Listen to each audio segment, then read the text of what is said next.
Good evening, everybody, and welcome to the Metal Magdalene with Jet right here on Metal Messiah Radio. Today we have a special guest with us back on the show. We have Juan Pablo, JP. Most of us know him from his band Extremely Rotten, Nikhil, his work with the Antichrist, but JP's now in Colorado and playing in Sar Isatum. Welcome to the show. Thank you, Jay. Always an honor. Thanks for having me. So, hey, how long have you been in Colorado now? 2 years. And 2015, yeah. Damn. And how do you like it? I mean, it's a huge difference from Florida, where you last lived. Oh yeah, definitely. No, this place is amazing. I really love it. I love the state. I love the city and everything around it. I love the metal scene here. Everybody's great, so yeah, I'm really happy. So what is it like then, making black metal music in the mountains of Colorado? That's some serious ambiance you got right there. Well, yeah, I mean, Denver is not necessarily in the mountains, but the mountains are surrounded. It's surrounded by mountains in the west. But definitely do a lot of hiking here, and the hiking is definitely inspiration for that. Yeah, there's a lot of nice trails, nice places to go, which are definitely inspiration for that kind of music. Okay, so tell us about how you got involved in the band, and who else is in the band with you? When I moved here, I mean, I really moved here to Denver to do music, you know, to find a band. So there wasn't any bands that were looking for drummers, so I started asking around. I have a friend, his name's Chris. He's actually the bass player, and he plays in Vomit God, and I approached him trying to get something started. And then we got a few people together, and the band started from there. We have gone through a few changes. We got a new guitar player and a new keyboard player.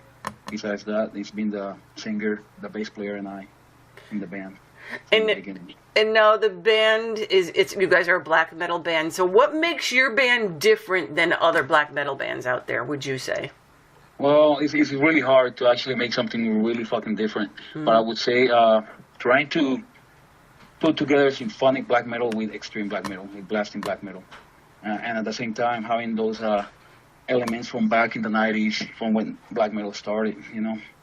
So it's like I said, we're still evolving as a band and musically, but right now, since we have the two members, those two guys are bringing a lot to the table, and we feel that we have found the right people to be in the band with and to write the music and go the direction that we've wanted. Because it's really, you know, it's really hard because the scene is always saturated with black metal and metal in general. So to be really original is tough, and it takes a while, but I think we're heading towards that direction right now.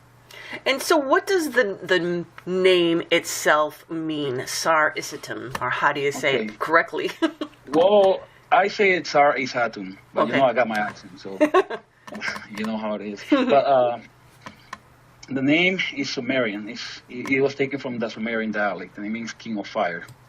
And there is usually misconception when we've been getting interviews because of the name is Sumerian, and everybody automatically thinks that our lyrics are Sumerian and about the Anunnaki. And we have a broad range of lyrics, and it's not based only on the Anunnaki and the Sumerian theme. You know, we touch more than one theme. Actually, there is only one song in the album that talks about the Anunnaki and the Sumerians.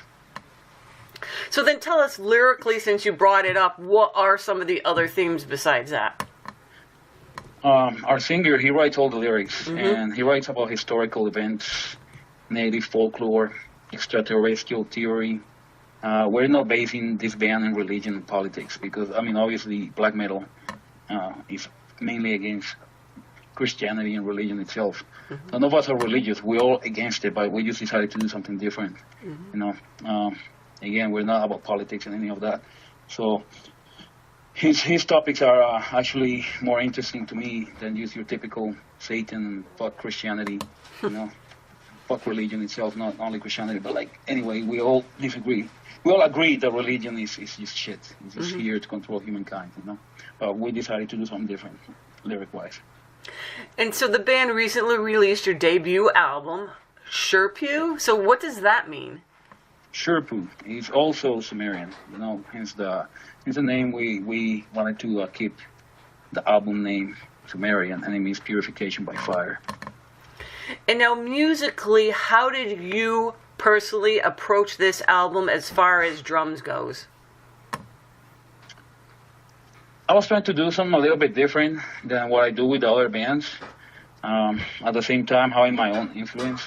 I do have a lot of death metal influence in my playing, so you can definitely hear it. But at the same time, I didn't want to just do blast beats all the time.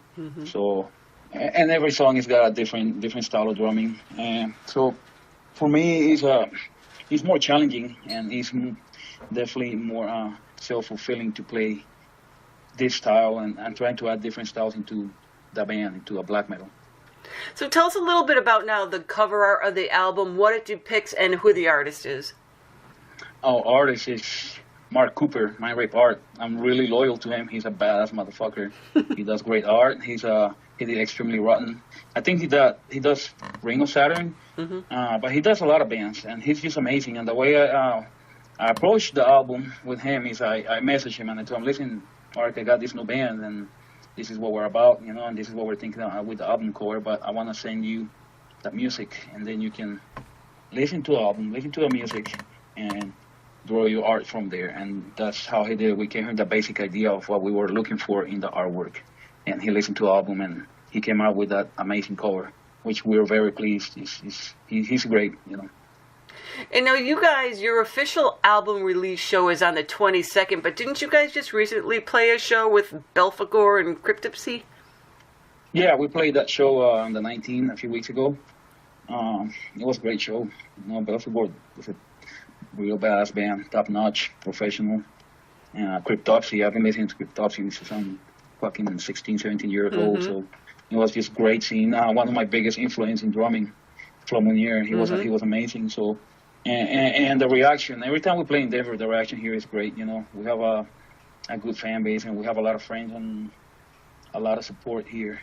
And it's not only for us. The actual scene in Denver is very supportive. You go to local shows, and it's always great turnouts, So very, very stoked to be here in Denver. Very stoked that the band is from here.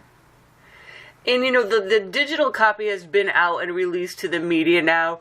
So have you gotten some, reviews back or anything like that yet? Oh, yeah, we've definitely gotten several reviews. It's just that, how Facebook does, like, they want to charge you to post everything, to show the shit. We don't share too much the reviews. We usually share them on our personal pages in Facebook. But we have gotten a lot of reviews. There was actually, I think it's called the Angry Metal Guy, some kind of web, some kind of site, and there was about 5 or 6 reviews there, and every review has been really positive. It's been well received within the black metal world. Of course, there is always those elitists and all those people that want to talk shit and criticize. We did get a real bad review, but it wasn't really a review. It was just somebody talking shit. Some European guy that's like, oh, American black metal is nasty. Fucking shit. It's a bunch of hicks trying to play black metal, and, which they usually ruin it because, fuck being elitist in music, It's always been that way. I mean, it'll always be that way no matter what. Yes. Well, I started to listening to metal since 95, 96 in Colombia, and I started listening to black metal and death metal like at the same fucking time. I've always been passionate about both. They're both extreme. It's just that nowadays, it's been pussified. It's true. And now, also, the year is almost over. I mean, you have that album release show, but what do you have? Do you guys have some stuff planned for next year as well? We have a few fests planned out. They haven't even been announced, but they're good fests, and they have really great fucking bands. And right now, we're gonna start doing some booking for next year. We're gonna book a small tour. I think end of April, beginning of March, and we'll see how it goes. But what our main focus right now is playing the CD release show. Right. And we're writing new material. So we're gonna come out with another album before the summer ends. Oh, and that's what we're gonna push forward, because again, this album, as I told you before, there was a few lineup changes, and those 2 ex-members that started the band with us, whatever, they have a lot of the writing in this album, and since they're not in the band, we're just wanting to evolve, and we're gonna hit the studio probably February, and record, I think, 5 songs, but they're pretty long songs. I don't know if it's going to be an EP or a full length, but we're definitely going to release something as quick as possible, because that's what you got to do in music. You got to keep writing. That's right. Absolutely. And so if people want to learn more about this, about Sar Isatum, where could they go to? I mean, you got Facebook, right? Do you have other sites or just that? We have Facebook, we have Instagram, we have a Twitter, Bandcamp, SoundCloud. We're on Spotify. So we're in almost in every site. The names are around there right now. So okay, Juan. We'll see how it goes after the 22nd. Hopefully it's well received again. But we're just focusing on writing more stuff. Well, I know the album has already been pretty well received. And the song that I play on air, everybody seems to like it too. And I've seen most of the reviews as well, and they all seem pretty good. And if people want to learn more about them, you could go to the Sar Isatum Facebook page, and then there's links to all kinds of stuff. And now, Juan, on to the next project here, Vomit God. So tell us how you got involved with them and what you're currently working on with them. Oh yeah, Vomit God. I'm really stoked to be with those guys. Okay, so this is how it worked out. As I told you before, Chris, he's the bass player for Sar Isatum, and he's also a bass player in Vomit God. So we knew each other, and we started hanging out. And I went to a few Vomit God practices, and then we got into a vine where we needed a band room, and Otto from Vomit God let us practice there. So I became really good friends with them, and even with Michael, the drummer. I think he's a fucking great guy. He's a real badass drummer. A lot of respect for that guy. But after a few months, they just messaged me. They said, "Hey, Michael is unfortunately not going to be in the band anymore. So, are you down to help us out and join the band?"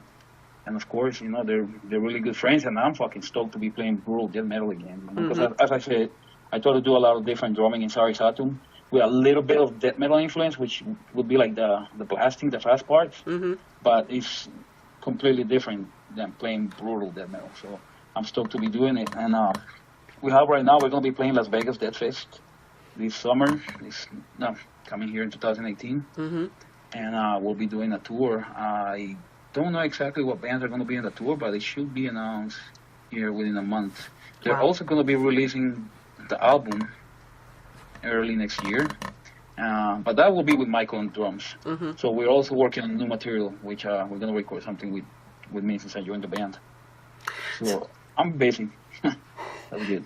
Well, there you got best of both worlds there with both of those bands. And I saw that you guys were added to the Las Vegas Death Fest for next summer. And it's a huge one with Dying Fetus is headlining. And it's the 10th anniversary of the festival. So there's going to be all kinds of different things going on there. So it's a huge one. So that'll be fun for you. Oh yeah, it's definitely gonna be one of the best fests.